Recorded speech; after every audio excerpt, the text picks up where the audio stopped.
My love, तू मेरी जान है। रिश्तों की उलझन, एक राज, एक जुनून, पुराना रिश्ता। मन्नत एक सीधी सादी लेकिन जिद्दी लड़की है जो अपने हुनर से दुनिया में पहचान बनाना चाहती है।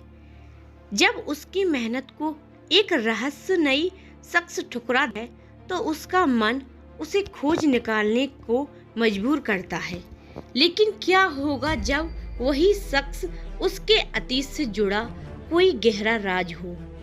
परिवार, रिश्ते, भावनाएं और संघर्ष से भरी यह कहानी आपको एक रोमांचक यात्रा पर ले जाएगी जहां हर मोड़ पर एक नया सच सामने आता है। क्या मन्नत को उसके सवालों के जवाब मिलेंगे या जवाबों से भी बड़े सवाल उसका इंतजार कर रहे हैं? अब आगे नैना की बात सुनकर मन्नत को कुछ भी समझ नहीं आ रहा था। वह खुद से बुदबुदाई, वो चाहे कोई भी हो, लेकिन उसने मेरी सारी मेहनत के वीडियो को रिजेक्ट कर दिया है। आज तक किसी ने भी ऐसा नहीं किया। जिन फैशन ब्रांड्स को मैं अपने पापा को दिखाती थी वो मेरी तारीफ करते थे। पता नहीं वो कौन सा आदमी था जिसने बिना देखे सब कुछ मना कर दिया। मैं उससे एक बार जरूर मिलना चाहूंगी। नैना ने मन्नत को गले लगाते हुए कहा, मन्नत तुम बहुत टैलेंटेड हो। वो इंसान ऐसे ही नहीं मना कर सकता है। मुस्कुराते हुए मन्नत बोली, मेरा आत्मविश्वास सूरज की तरह है जो रोज डूबता तो है लेकिन हर सुबह फिर से चमकता है। मैं हार नहीं मानने वाली हूँ। तभी मन्नत, जो अब तक चुप थी, वो बोल उठी, क्या आपने देखा कि मन्नत का वीडियो देखकर उस आदमी ने कोई प्रतिक्रिया नहीं दी? मेरे डैड कहते हैं कि वो बहुत चालाक और सख्त इंसान है। उसे देखकर लगता है जैसे वो कुछ गहरे राज छिपा रहा है और कुछ लोगों से एक अलग सा रिश्ता भी लगता है, मुझे जैसे मैं भी उन लोगों में से थी। मन्नत की बात सुनकर नैना ने थोड़ा मुस्कुराकर कहा, तुम दुनिया की पहली ऐसी अमीर लड़की हो जो इस तरह की बातें कर रही हो, वरना आजकल तो अमीर घर की लड़कियां सिर्फ दिखावे में लगी रहती हैं। पार्टी, मेकअप, फैशन, बस पैसे कमाने का मतलब होता है खुश रहना। लेकिन जब कोई बिना वजह में तुम्हारी मेहनत को रिजेक्ट करे तो गुस्सा आता है।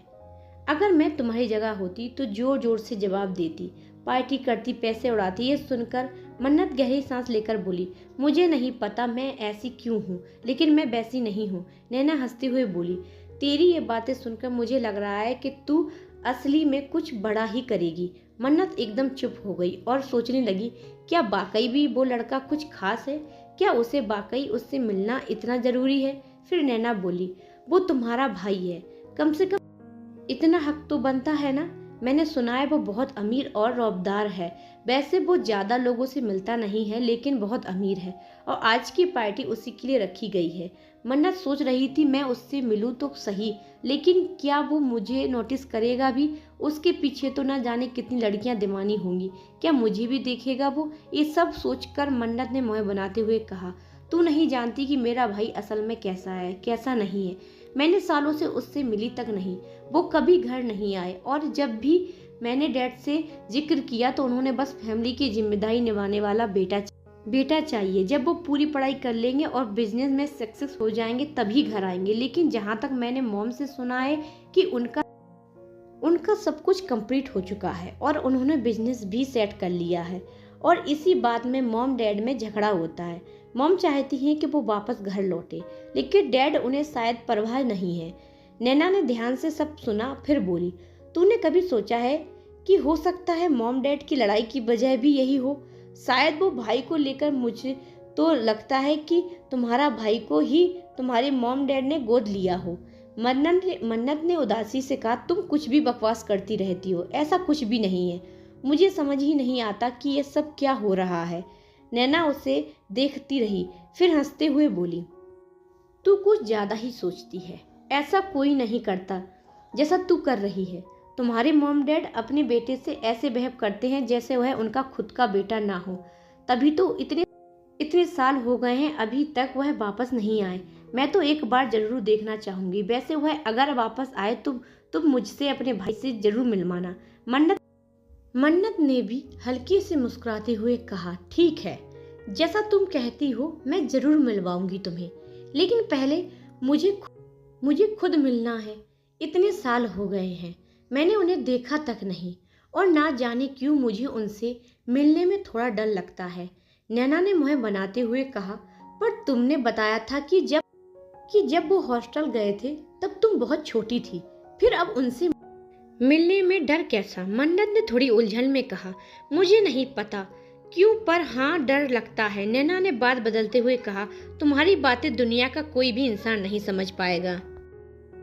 तू नहीं जानती, दुनिया में कोई भी इंसान परफेक्ट नहीं होता, और वैसे भी आज की पार्टी के लिए मैंने तेरे लिए ड्रेस सेलेक्ट कर दी है और इयररिंग्स भी सिलेक्ट कर दिए हैं। अब तू बस शाम के लिए तैयार हो जा, मैं जा रही हूँ, मेरी मॉम का कॉल आ रहा था। मन्नत ने बस सिर हिला दिया और नैना वहां से चली गई।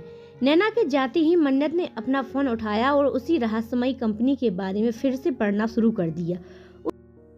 उसकी आंखों में सवाल थे, आखिर इस कंपनी को इतनी कम समय में इतनी बड़ी कामयाबी कैसे मिल सकती है? वक्त में इसका जो नया चेयरमैन है बहुत ही टैलेंटेड है, बहुत पावरफुल भी दिखाई दे रहा है। ऐसे इंसान से तो मुझे एक बार जरूर मिलना है। लेकिन मेरे वीडियो इतने बुरे क्यों लगे? और इसका नया चेयरमैन कौन है जो हर चीज को इतनी जल्दी रिजेक्ट कर देता है? इंसान है या मशीन? मन्नत मन ही मन सोच रही थी, मुझे उससे एक बार जरूर मिलना है। लेकिन नैना ने कहा था कि वो किसी से आसानी से नहीं मिलता, और मैं अपने डैड की पावर का इस्तेमाल भी नहीं करना चाहती हूँ। तो फिर क्या करूँ? कैसे मिलूं उससे? कुछ समझ में नहीं आ रहा। उसी वक्त सिया कमरे में आई और मुस्कुराकर बोली, बेटा, नैना ने तुम्हारी मदद की थी ना ड्रेस सेलेक्ट करने में? सिया की बात सुनकर मन्नत ने जल्दी से फोन साइलेंट किया और हंसते हुए बोली, यस मॉम, उसने ड्रेस भी सिलेक्ट कर दी और अब वो चली भी गई।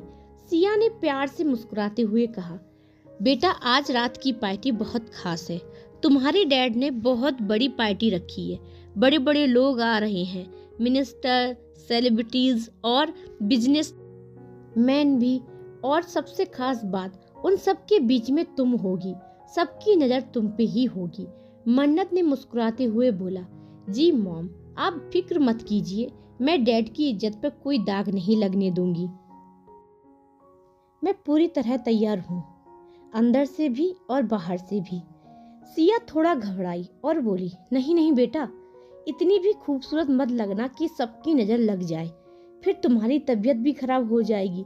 मुझे डर लगता है तुम्हारी नजर उतारने में, क्योंकि सब तुम्हें देखकर वही सोचेंगे, कितनी खूबसूरत कोई हो ही नहीं सकता, इसलिए जरा कम तैयार होना, लेकिन सलीके से। यह सुनकर मन्नत जोर से हंसने लगी और सिया को उसकी हंसी देखकर राहत मिली। मन्नत सोच में डूबी हुई थी, तभी उसके मन में एक सवाल आया। उसने थोड़ी हिचकिचाते हुए सिया से पूछा, मॉम, क्या भाई से कुछ बात हुई है? क्या वो आज पार्टी में आएंगे? सिया के चेहरे के भाव अचानक से बदल गए। वो धीरे से बोली, बेटा, प्रिंस के बारे में मुझे ज्यादा कुछ नहीं पता। मैंने तुम्हारे डैड से बात की थी कि उन्हें बुला ले, लेकिन उन्होंने कहा कि प्रिंस ने उनका कोई संपर्क नहीं है। मुझे नहीं लगता कि वो आएगा, लेकिन एक वादा करोगी मुझसे? मन्नत थोड़ा चौंकी और बोली, कैसा वादा मॉम? सिया ने उसका हाथ थामते हुए कहा, अगर प्रिंस आज पार्टी में आता भी है तो तुम मुझसे दूर रहोगी। यह सुनते ही मन्नत की आंखें चौड़ी हो गई। उसने हैरानी से पूछा, क्यों मॉम? वो तो मेरे भाई है ना, फिर मैं उनसे क्यों दूर रहूं? मैं तो उन्हें सिर्फ अपनी मस्ती करने और बातें करने के बारे में सोच रही थी, जैसे कॉलेज में सब करते हैं। सिया ने सिर हिलाते हुए शांत स्वर में कहा, बेटा, तुम्हें नहीं पता वह कैसा है, तुम मेरी बात नहीं समझ रही हो। सब भाई में और तुम्हारे प्रिंस भाई में बहुत फर्क है।